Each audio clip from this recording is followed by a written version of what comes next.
At salamat sa atin pong Panginoon dahil mapalad ang bawat isa po sa atin na mayroon po tayong pagkakataon na tayo ay makapakinig ng mga salita ng atin pong Panginoon na siyang patuloy na nagbibigay ng gabay at inspirasyon sa atin sa bawat araw na tayo ay nabubuhay. At kung mayroon po kayong mga Bible, ay makibukas po kayo sa akin sa Ephesians chapter 5, verse 15 hanggang 17. Sabi po dito, kaya't ingatan ninyo kung paano kayo namumuhay. Mamuhay kayong tulad ng matatalino at di tulad ng mga mangmang, sapagkat masama ang takbo ng daigdig. Samantalhin ninyo ang bawat pagkakataon na kayo'y makagawa ng mabuti. Huwag kayong mga hangal. Unawain ninyo kung ano ang kalooban ng Panginoon. At kung atin po itong babasahin sa wikang Ingles, ang sabi po dito, be careful then how you live, not as unwise but as wise, making the most of every opportunity, because the days are evil. Therefore, do not be foolish, but understand what the Lord's will is. Making the most of every opportunity. No, makikita natin dito sa talata na atin pong nabasa ngayon pong umaga. At sa mga talatang ito, ay makikita natin dito kung paanong pinaalalahanan ni Paul ang mga Kristiyano sa Efeso, no, kung paano sila mamuhay. At marahil sa panahon nila ay merong hindi maayos, no, kahit Kristiyano na ay hindi maayos yung kanilang ipinamumuhay. Kumbaga, kung kaya't gayon din naman sa bawat isa sa atin, no, pinapaalalahanan tayo ng atin pong Panginoon sa mga talatang ito. No, ang pagpapaalala ito ni Paul sa mga taga-Efeso ay kinukumbinsin niya yung bawat mananampalataya na ingatan kung paano sila mamuhay bilang isang Kristiyano. Tayo bilang kanyang mga anak, paano nga ba tayo namumuhay bilang isang anak ng atin pong Panginoon? At ito rin yung pinapaalala sa atin ng salita ng atin pong Panginoon, na totoo nga na ang panahon po natin ay hindi pabuti. Di po ba? Ang panahon po natin ay hindi pabuti, kundi pasama ng pasama. At hindi natin alam kung ano ang mangyayari sa araw ng bukas o sa araw at taon na darating sa atin pong mga buhay. Bawat araw na tayo ay gumigising, no? Isang bagong opportunity ang na tayo ay makapaglingkod sa atin pong Panginoon. Diba? Bawat araw, pagising natin sa umaga, ano yung ating unang sinasabi sa atin pong Panginoon? Diba ang salitang salamat? Lord, sapagkat mayroon pa akong pagkakataon na mabuhay.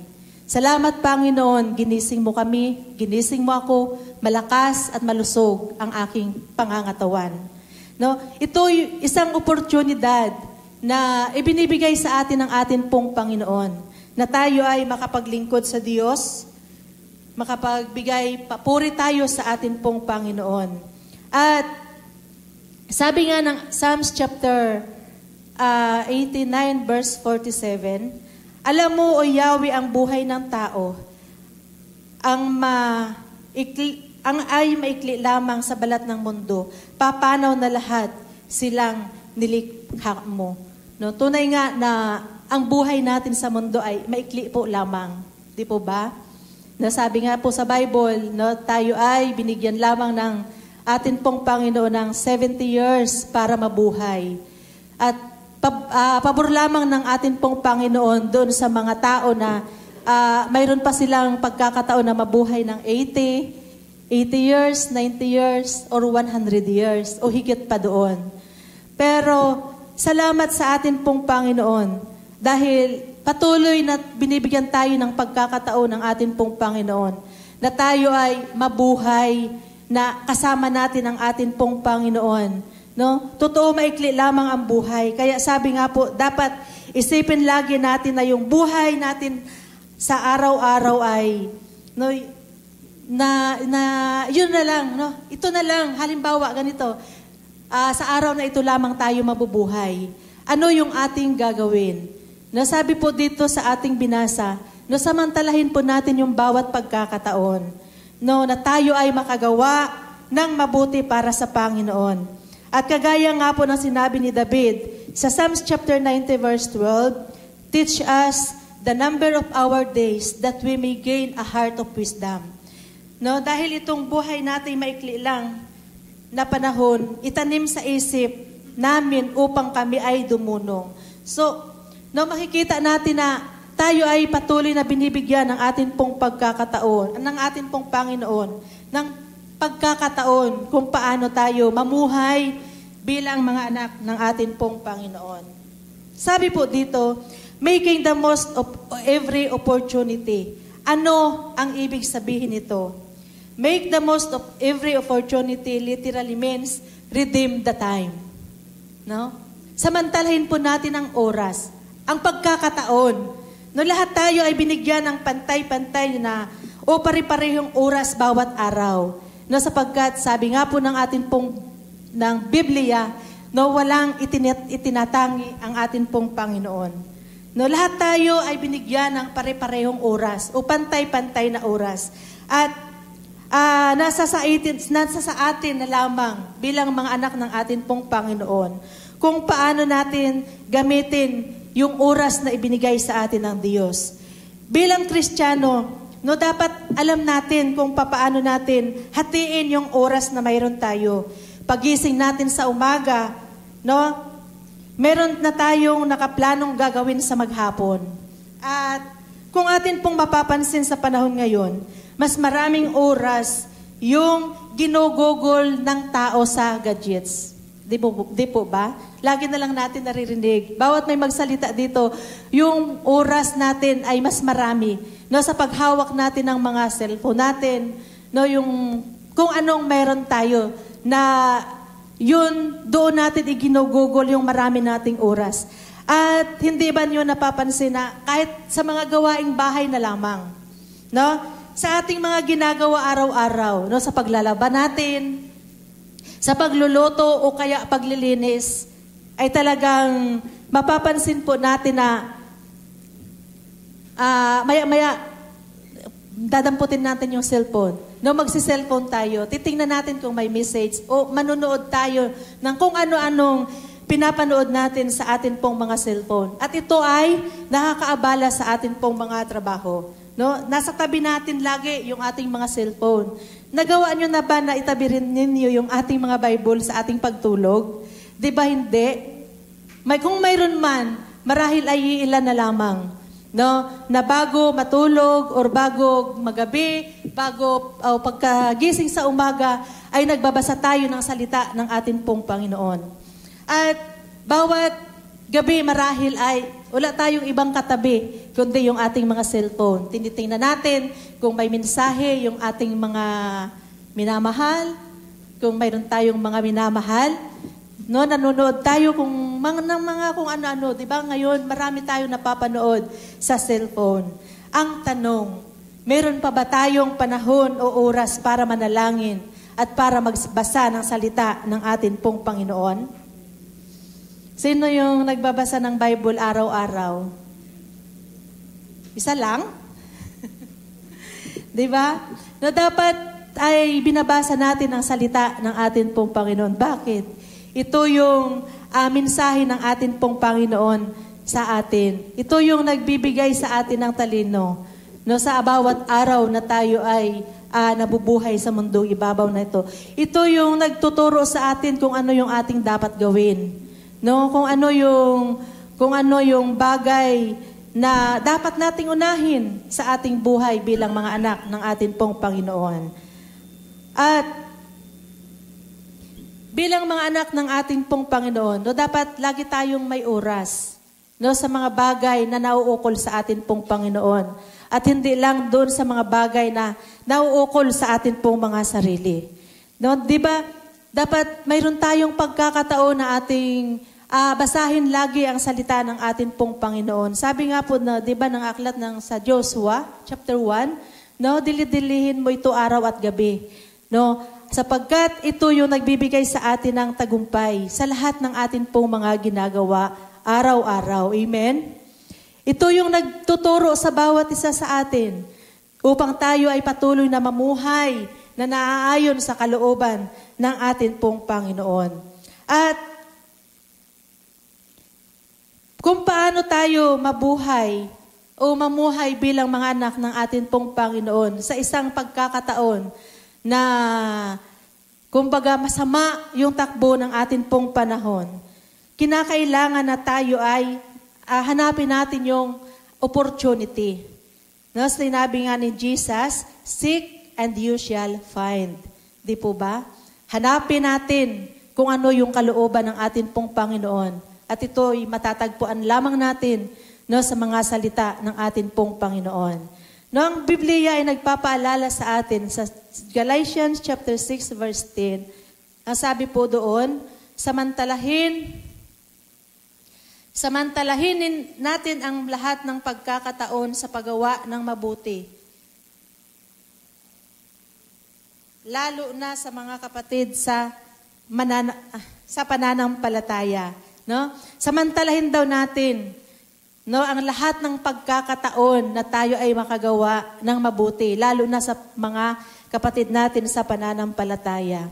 At doon po sa Hebrews chapter 13 verse 16, ay makikita rin po natin doon na huwag daw nating kaligtaan ang paggawa ng mabuti at pagtulong sa iba, sapagkat ito yung kinalulugdan ng atin pong Panginoon. Amen? Kaya huwag tayong magsasawa, no, na tumulong sa ating kapwa. Bagamat pagkaminsan para bagang naisip natin, ay bakit parang puro na lang ako? Bakit parang puro na lang ako yung nagbibigay sa outreach? Bakit parang puro na lang ako yung nagluluto, Sel? Bakit parang puro na lang ako yung inuutosan? No? Mga minamahal, no, kung ano yung nararapat sa atin pong Panginoon, yun yung lagi nating gawin sapagkat ito yung kinalulugdan ng atin pong Panginoon. No, bagamat hindi man makaganti sa atin yung mga tao na atin pong tinutulungan, no, ang gaganti sa atin ay ang atin pong Panginoon. No, ibibigay ng Diyos kung ano yung nais at gusto mo sa buhay mo pagka ibinigay mo yung the best para sa atin pong Panginoon. Pag ikaw ay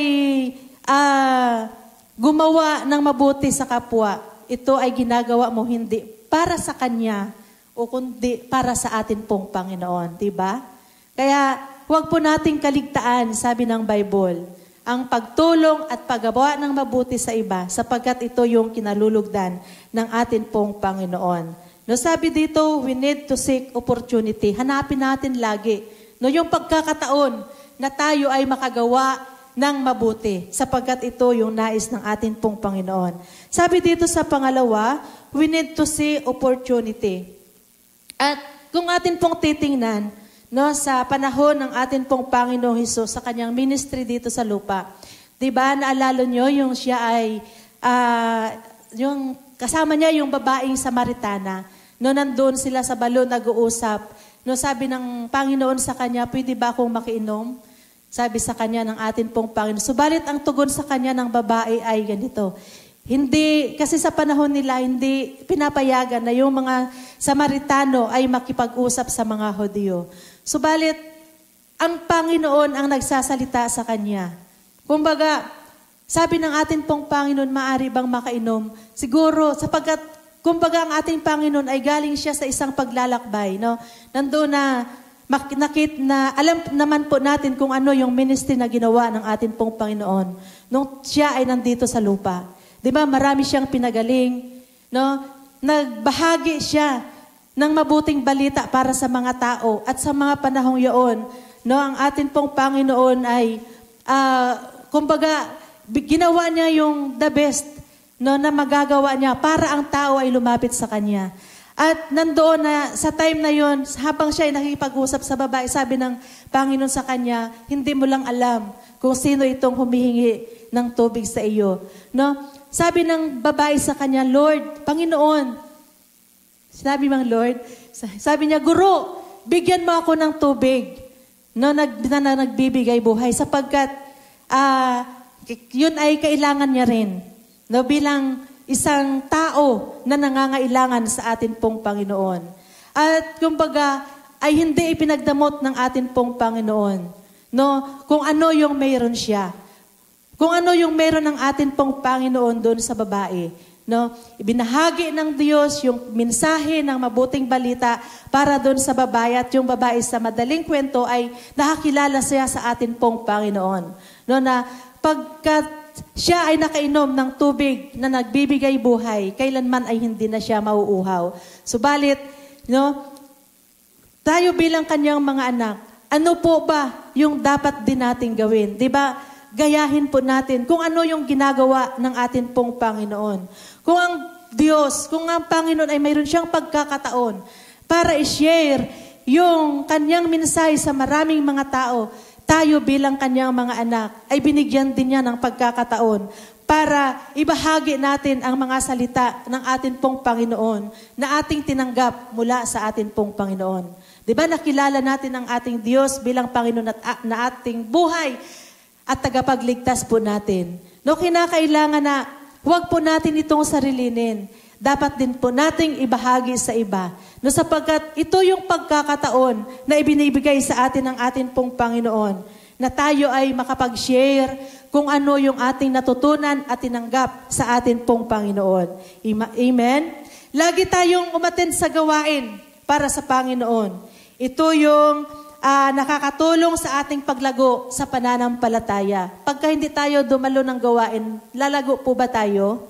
Di po ba hindi? Kung tayo ay magmumukmuk lamang sa ating mga bahay, kung saan-saan lang tayo pupunta, at hindi tayo, sinasabi natin na tayo ay Kristiyano, pero hindi tayo dumadalo sa gawain ng ating pong Panginoon, lalago po ba yung ating pananampalataya? Ni hindi na tayo makapagbukas ng Bible, hindi na tayo makapanalangin, paano tayo lalago bilang mga anak ng ating pong Panginoon? No? Kaya pinapaalalahanan tayo ng Diyos, lagi tayong manalangin.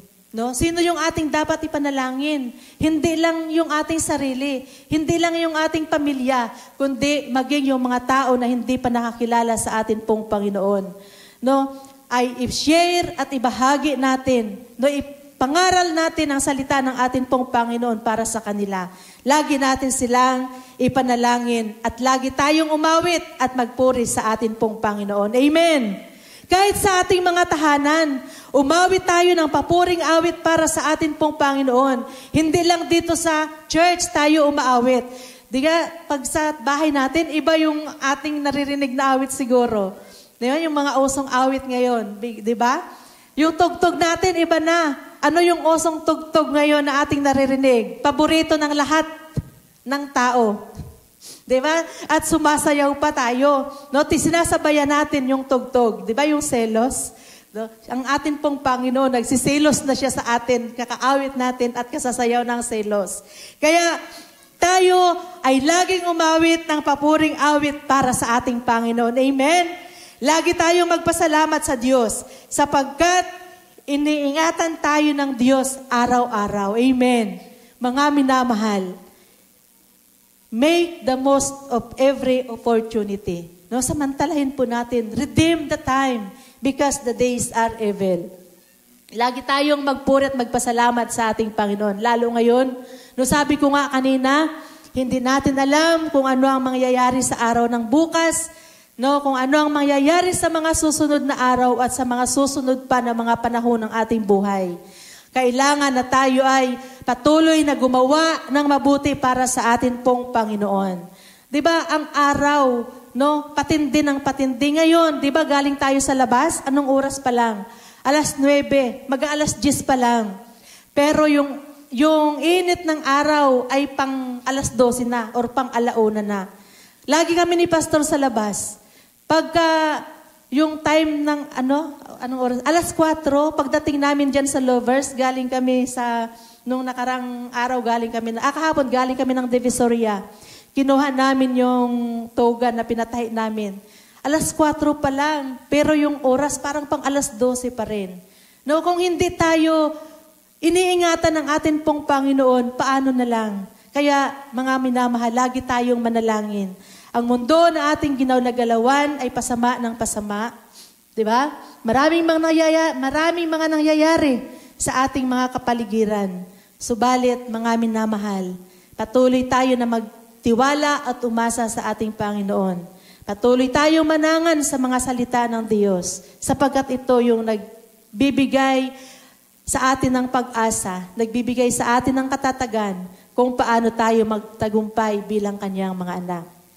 Redeeming the time because the days are evil. Ito ang paalala ng atin pong Panginoon sa bawat isa sa atin. Amen? Praise God. Tayo po ay manalangin. Dakila at mapagpala po naming Diyos, ngayon pong umaga, Panginoon, patuloy po kami ang mga nagpapasalamat sapagkat sa bawat araw na kami ay nabubuhay, bawat oras, bawat minuto, dakilang Diyos, kami, Panginoon, ay pong iniingatan. Lord, salamat sapagkat kami dakilang Diyos ay mayroong pagkakataon na mapakinggan ang iyo pong mga salita. Mapag-aralan po namin dakilang Diyos kung ano ang mabuti na dapat po namin gawin bilang iyo pong mga anak.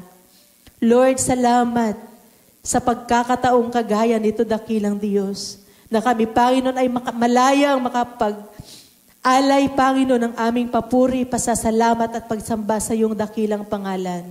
Lord, patuloy na turuan mo kaming sumunod sa iyong banal na kalooban.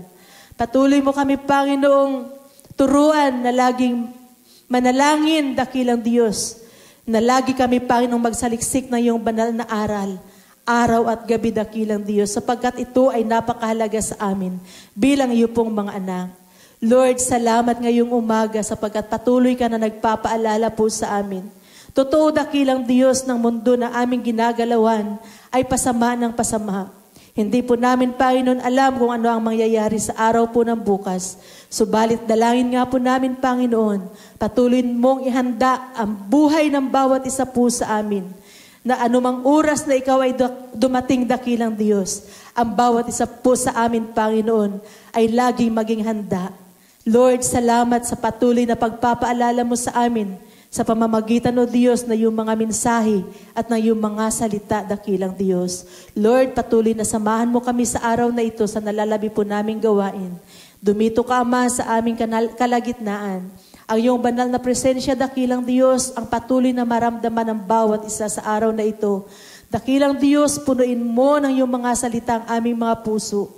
Totoo nga po, dakilang Diyos, ito ang pagkain ng aming mga kaluluwa at espiritu. Kinakailangan po namin, dakilang Diyos, na ito ay pakainin araw-araw, dakilang Diyos, na kami, Panginoon, ay nabubuhay. Kung paano po namin pinapakain ang aming pisikal na pangangatawan, gayon din, Panginoon, ang amin pong mga kaluluwa at espiritu. Lord, busugin mo ang bawat isa po sa amin sa araw na ito. Dakilang Diyos, nawa, Panginoon, patuloy na ilagay mo sa puso po namin ang pagkagutom sa iyong mga salita at pagkauhaw sa iyong banal na presensya. Salamat, Panginoon, ngayong umaga. Sa iyo po namin ipinagkakatiwala ang lahat.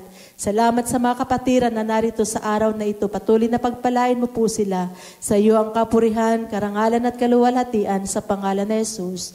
Amen and amen. Praise God.